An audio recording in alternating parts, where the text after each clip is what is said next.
இந்த வருஷம் ஒரு கார் வாங்கிடலாம், டாட்டா மோட்டர்ஸில் தான் வாங்க போகிறேன். ஆனால் என்ன மாதிரி கார் வாங்கலாம் அப்படின்னு யோசனையாக இருக்கீங்க அப்படின்னா, ஃபஸ்ட்டு நீங்கள் ஒன்று புரிஞ்சுக்கணும். என்ன மாடல் கார் வாங்குறதோட உங்களோட பேசிக் நீடு என்ன, எதுக்காண்டி வாங்கணும் அப்படிங்கிற மாதிரி ஃபிக்ஸ் பண்ணிட்டாலே நீங்கள் உங்களோட தேவையான கார் வந்து பிக் பண்ணிடலாம். இந்த லிஸ்ட்டில் நான் கேவையும் சீராவையும் நான் விட்டுறேன். அது ஏன் நான் கடைசி சொல்கிறேன். இப்போ நீங்கள் ஃபேமிலிக்குன்னு ஒரு கார் வாங்குறீங்க, சிம்பிளாக பேசிக்காக ஃபஸ்ட்டு ஒரு கார் வாங்கணும்னு ஆசைப்பட்றீங்க, தாராளமாக டியாகோக்கு போங்க.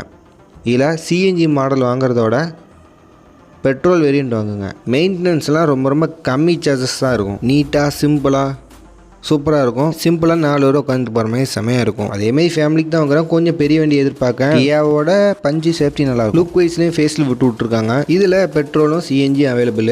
லுக்கு நல்லா இருக்குது, ஃபேமிலிக்குன்னு வாங்குறேன் அப்படின்னா பெட்ரோல் எடுத்துக்கோங்க. இல்லை எனக்கு வந்து மைலேஜ் வந்து நல்லா கிடைக்கணும், நான் வந்து டீபோர்ட் யூஸர் அப்படின்றனா நீங்கள் தாராளமாக சிஎன்ஜி எடுத்துக்கலாம் பஞ்சில். இந்த ஃபேஸ் லிஃப்ட்டில் கொஞ்சம் மைலேஜ் இம்ப்ரூவ் பண்ணால் நல்லாயிருக்கும். பெட்ரோல் வேரியண்ட்டில் பார்ப்போம்.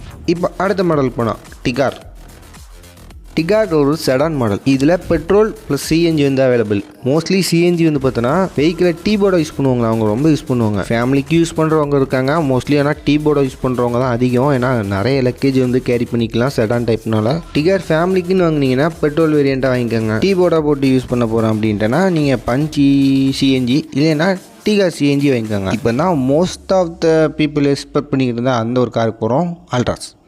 ஆல்ட்ராஸ் டீசல் வாங்குங்க. பெட்ரோல் விட்டுருங்க, சிஎன்ஜி விட்டுருங்க, டீசல் வாங்குங்க.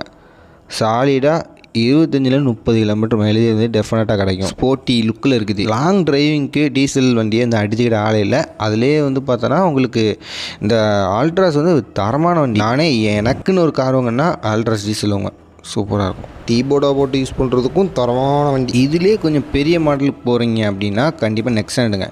தயவுசெய்து ஆல்ட்ராஸு நெக்ஸானு இந்த மாதிரி கார்ஸ்லாம் வாங்கும்போது டீசல் எடுங்க. லாங் டிரைவ்ஸ்க்குலாம் பட்டையை கிளப்பிடுவான், உதறாது. ஆக்சிலேட்டரில் கால் எடுக்க தோணுது. ஏன்னா சேஃப்டி எப்படி, மைலேஜும் ரொம்பலாம் மோசம் கிடையாது. நல்லா ஓட்டினா 20க்கு மேலே வந்து டீசல் வேரியண்ட்டில் கிடைக்கிது நெக்ஸானில். பெட்ரோல்லாம் எனக்கு தெரியாது, நான் பெட்ரோல் வந்து பேச விரும்பலை.